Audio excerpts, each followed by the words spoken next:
Okay, good morning. Thank you for joining us today. My name is Nicole Galicchio. I am the COO of Turning Point HCM. Our topic today will surround the current HR risks you as a business are facing and professional HR tools for your team to protect your business from this changing HR world we live in. I also have Rick Marr, the CEO of Turning Point HCM, on the call with us today to discuss current issues facing HR teams and business owners and how our current platform is designed to mitigate risks to businesses, ultimately helping business owners sleep better at night and expanding the knowledge and capabilities of your HR teams that right now have been stretched to the breaking point. There will be time for a Q&A session directly following the presentation. Our intention is for this presentation to last about 20 to 25 minutes. Please feel free to type your questions in the chat feature as you think of them during the presentation, and I'll be very happy to answer them for you at the end. Additionally, this webinar, like all of our webinars, are recorded. It will be available for you to view on our website at our webinar page by tomorrow. When you see all, you can also see all of our previous webinars there as well. Finally, there will be a brief survey sent to you immediately following this webinar. It'll only be a few questions and it will only take a couple of minutes to complete. We kindly ask that you complete the survey so we can better improve on our content.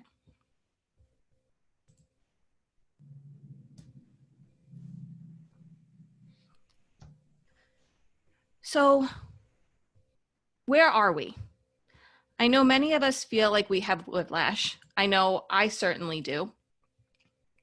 We went from hearing something on the news in December and January that was happening in China, to watching people sing in unity from balconies in Italy in February, to a total shutdown of the United States in March. President Trump declared a national emergency on March 13, 2020. To me, it seems like a million years ago at this point. We're now almost 2 months removed from that declaration, and how our lives and our businesses and our expectations of the future have drastically changed. I want to speak a bit on dealing with the shutdown. On March 27, 2020, Governor Cuomo announced the shutdown of New York State. Many governors quickly followed. Think back. What were we worried about at that point? There was a huge concern around telecommuting. The questions were, could we do it? How do we do it? All of those technical questions. We even hosted a seminar on this topic particularly, which if you're still struggling with, you can find on our website for further review. We'd also be happy to consult with you. Additionally, Rick was also featured in a Newsday article that goes into detail about this as well, which you can find on our website. One of the most interesting topics, and I would argue the most talked about in business from March 27th on, there were two questions business owners wanted to know too. After they figured out if they were essential or not, could they get PPP, the payroll protection plan, and the LD economic injury disaster loan? The SBA was now our best friend. We spent hours, days, and what seemed like years talking and thinking about this.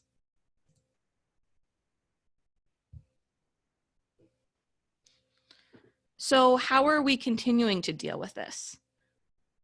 What are we even dealing with right now? It is obvious to say that we are living in interesting times. Some might argue that the uncertainty and fear paralyzes business leaders and HR teams. Others may take the position that uncertainty creates the opportunity to do things differently, to find areas that were inefficient in the past and improve on them now, seizing that moment to create the next great business. Regardless of which side of the coin you fall on, there are certainly many changes or opportunities ahead. I want to go into a few different points for you to think about. One of them being the fear of another shutdown. This is the driver that most HR teams and business leaders are facing. HR policies and procedures that must be developed to minimize risk of a shutdown, return to work procedures, what are CDC guidelines, state executive orders, the list goes on. There are so many rules, regulations, procedures that must be understood, kept up with, and managed, not only for operations, but compliance purposes. PPE. I'm not sure if most of you heard of this before March, unless you were maybe in the medical field. However, from an HR perspective, we are dealing with new guidance and regulations on a daily basis. What is the policy on this? What if people, your employees, don't want to follow it? Will HR be disciplining those that don't follow the company policy? Do you even have a company policy surrounding PPE? Along the lines of PPE, social distancing. Again, this was a term many of us may have heard nothing of prior to March or January 2020. Now it's a key strategy for businesses to open back up. For HR teams to have to deal with this, how do they enforce it? What if someone is a habitual disrespect of the social distance guidelines? What if they, before this, were not agreeing with company policies, and now you're implementing this new social distancing rule? How does HR go about handling all of this? Who do you consult to find out? These are all questions that have not been answered just yet. With social distancing, how do you configure your office space? Flex schedules, who gets to work from home? Is your office space big enough now? Who feels slighted? How are your departments structured? Do you need plexiglass dividers?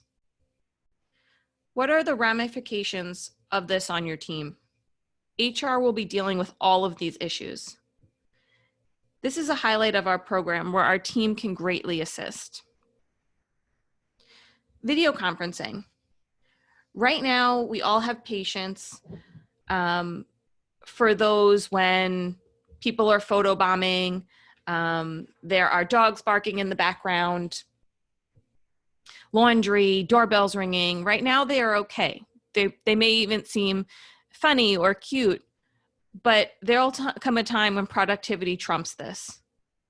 A client may be lost or an opportunity missed. When this does happen, and trust me, it will fall on HR teams to deal with these issues. How will they be dealt with? Are there any new rules that surround this? What happens if someone's working from home and falls and gets hurt? Is that your responsibility? How do you know they were on the clock? These are a lot of things to think about, and it is very hefty. I want to pass the mic over to Rick Marnow, our CEO, to discuss some of these new realities in more detail and techniques for handling this. Thank you, Nicole. That was a perfect setup of what's going on, and I kind of chuckled to myself on several of those things that you mentioned. And I think that we're all now in this new reality where HR is now Alice in Wonderland. We are in a strange new world, and who your HR team's going to rely on for daily and sometimes hourly questions. The speed of change, the volume of guidance, and really the razor thin margin for error are a lot to deal with in the best of times. Now we're in sort of the worst of times. So think about this. Unemployment. We all know the stats. This morning there was another 2.5 million people who applied for unemployment insurance for the first time.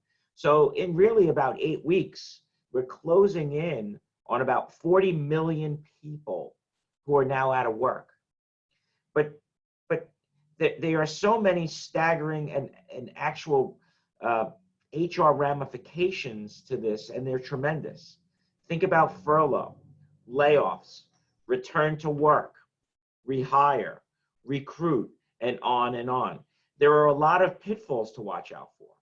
On top of the mountain of stress, the HR department is already probably understaffed, and in many instances, trying to figure this all out on the fly without any sort of playbook.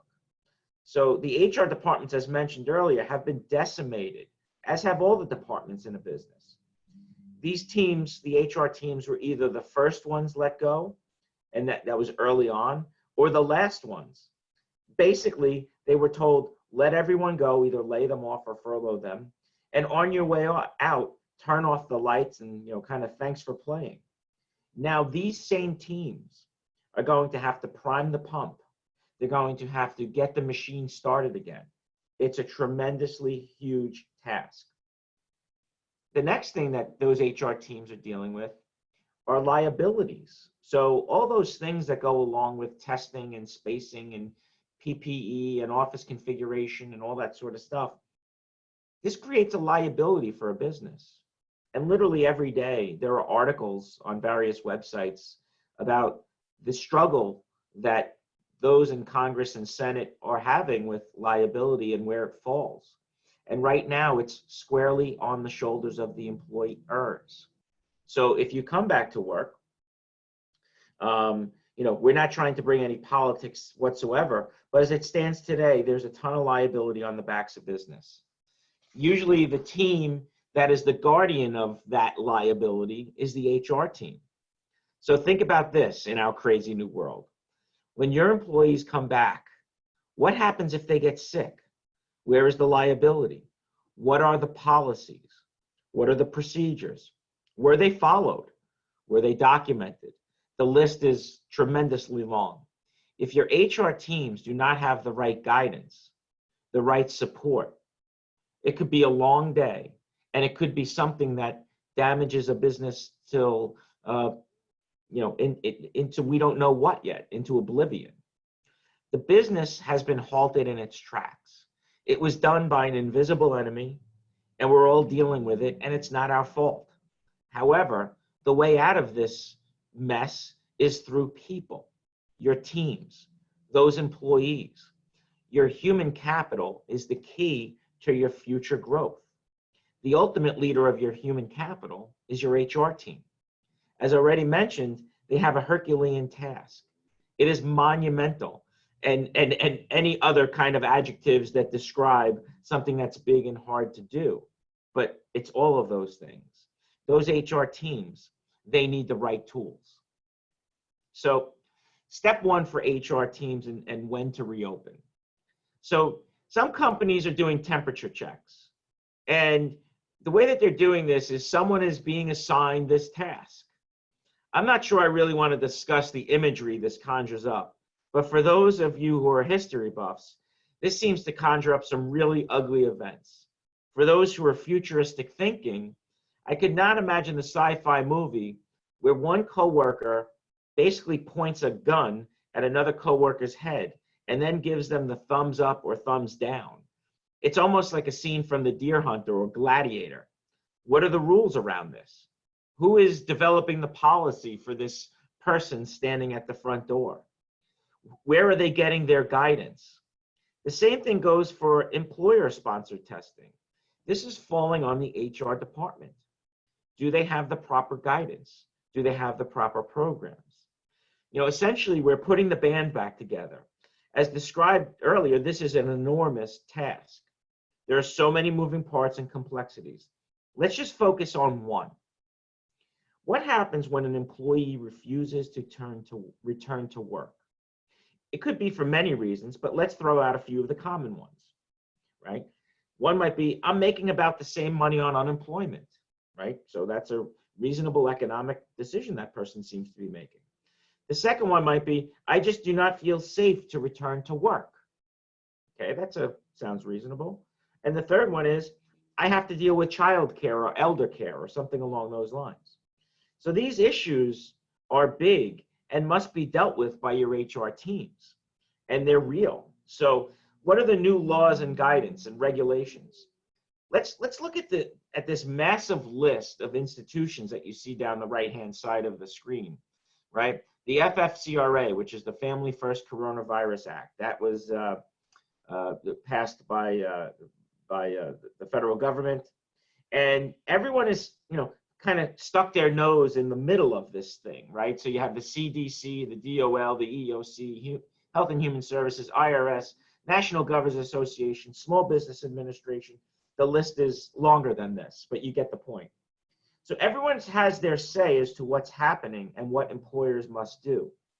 My feeling is that they are all doing the things that they see for the common good.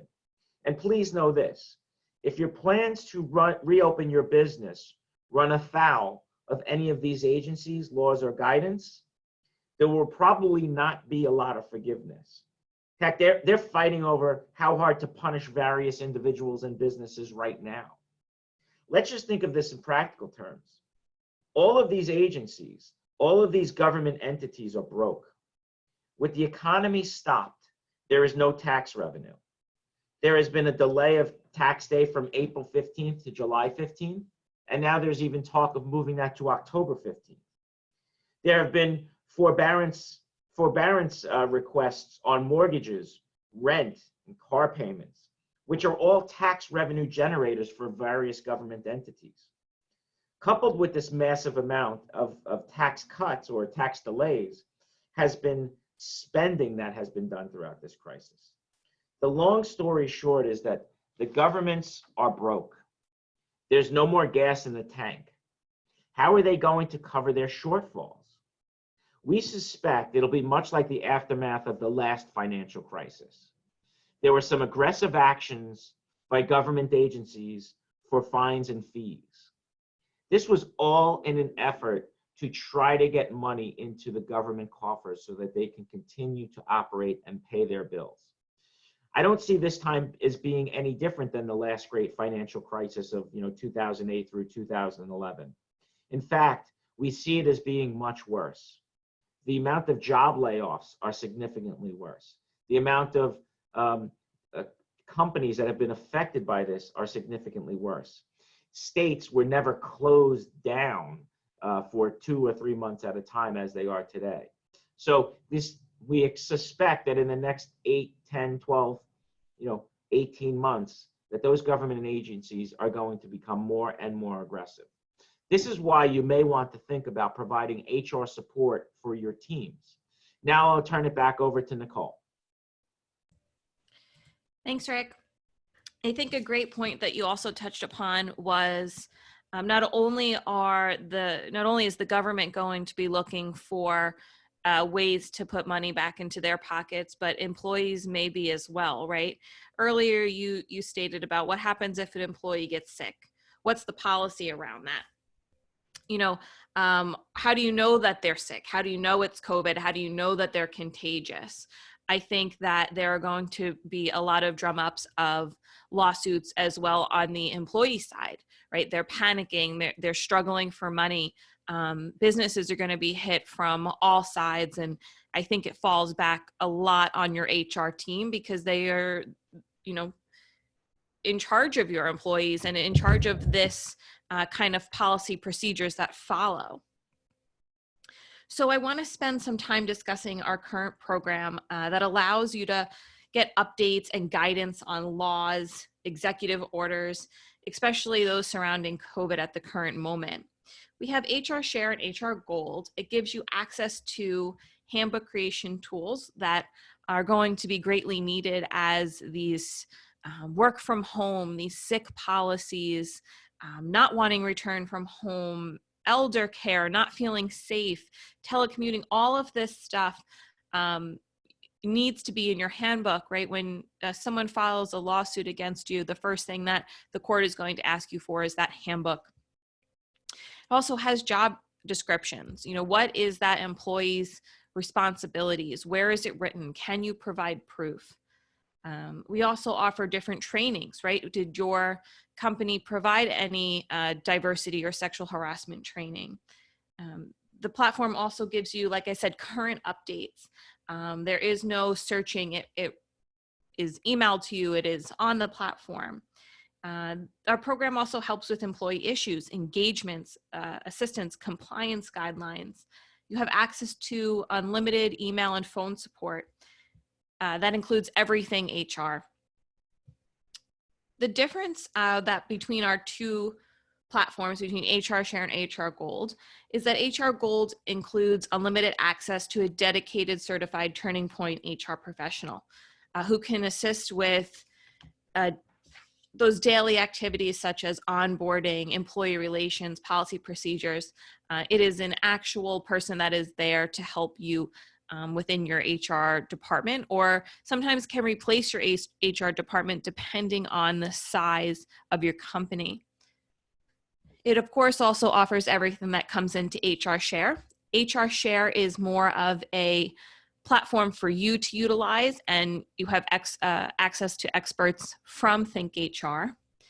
I think that the large benefit of these two products, of course, is compliance. It is going to ensure that you have the tools at your hands to be as compliant as possible. From a cost perspective, it is much lower. A typical full-time HR employee salary on the low end could range from $70,000 to $80,000 a year. And this is, of course, without overhead.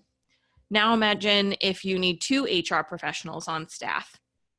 Our program can replace this cost and is virtual. There's no need to worry about how to handle HR during these unprecedented times, working remotely. Our team has been working and trained remotely for nearly 10 years. And the last significant benefit, I think, is those continuous updates. Like I said, things are changing. Who's doing all this research for you? Who's making sure that your policies are in accordance with state laws and regulations? This is a must-have for business owners at this time.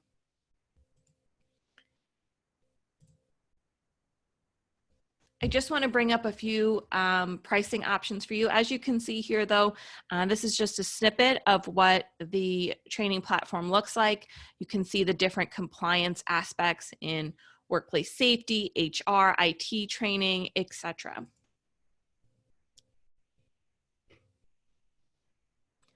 So all of our HR Share packages are a 1-year commitment. This is due to all the updates that are needed, not only on a regular basis before March 2020, but even more so now, and things are pending on a routine basis. We have several options as well that are add-on services. There are multi-state handbooks. I know a lot of you as business owners have employees that live in different states. Then what happens, right? How do you update your handbook? What are those changes to each state and each law?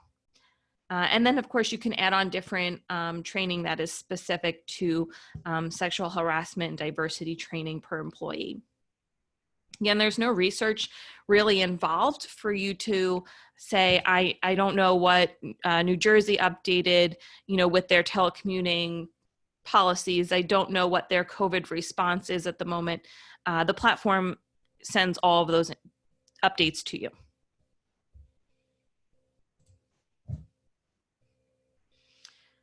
So I want to thank you for spending the past half hour with us or so. As I stated earlier, this webinar will be recorded and you can rewatch it on our website. I'll now open up the floor to see if anyone has any questions or comments. I also want to point out while you're typing in your questions real quick that we have an upcoming webinar on June 2nd. It'll surround COVID-19 testing for your employees. You can find all the details and registration information about this on our website as well. It's all right on our webinar page where you likely signed up and registered for this one. Okay, let's take a look at some of the questions that we have today. Hi, Larry. Thanks for joining us. Let's see. Larry is asking, hi, Nicole and Rick. Do I have to have an HR person or can this replace my HR department? Well, Larry, this is completely up to you. Our HR Share package is designed to assist whomever is running your HR side of your business. It also replaces having a full-time employee dedicated to HR because it kind of walks you step by step through things.